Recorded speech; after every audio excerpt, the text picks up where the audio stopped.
இந்த போட்டியில் இன்று காலையில் இருந்து யார் முதலிடத்தை பிடிக்கப் போகிறார்கள் என்ற எதிர்பார்ப்பு இருந்தது.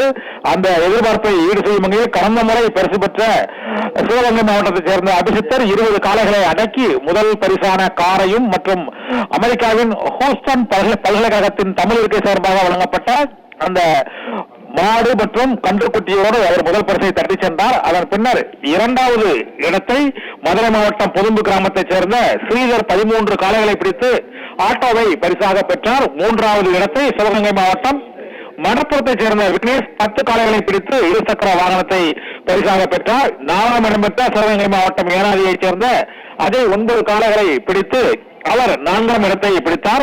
இதேபோல சிறந்த காளையாக சேலத்தைச் சேர்ந்த பாகுபலி மாட்டிற்கு அந்த சிறந்த காளைக்கான பரிசாக டிராக்டர் வழங்கப்பட்டது. இதே போல 2ஆம் இடம் வக்கீல் பார்த்தசாரதி இலக்கண இயக்குனர் ஊரைச் சேர்ந்த அந்த 2ஆம் இடத்தை சிறந்த காளைக்கான பரிசை அந்த இலக்கண இயக்குனர் வக்கீல் பார்த்தசாரதியின் மாட்டிற்கு கிடைத்தது. 3ஆம் இடத்தை புதுக்கோட்டையைச் சேர்ந்த கண்ணன் என்பவரின் மாட்டிற்கு ஸ்கூட்டர் வாகனம் பரிசாக வழங்கப்பட்டது. 4ஆம் இடம் இலங்கையைச் சேர்ந்த அமைச்சர் செந்தில் தொண்டைமானின் மாட்டுக்கு அந்த இருசக்கர வாகனம் லோடு பைக் பரிசாக வழங்கப்பட்டது. அலங்காநல்லூர் ஜல்லிக்கட்டு போட்டியில் பரிசு வழங்கும் நிகழ்வு நிறைவு பெற்றிருக்கிறது.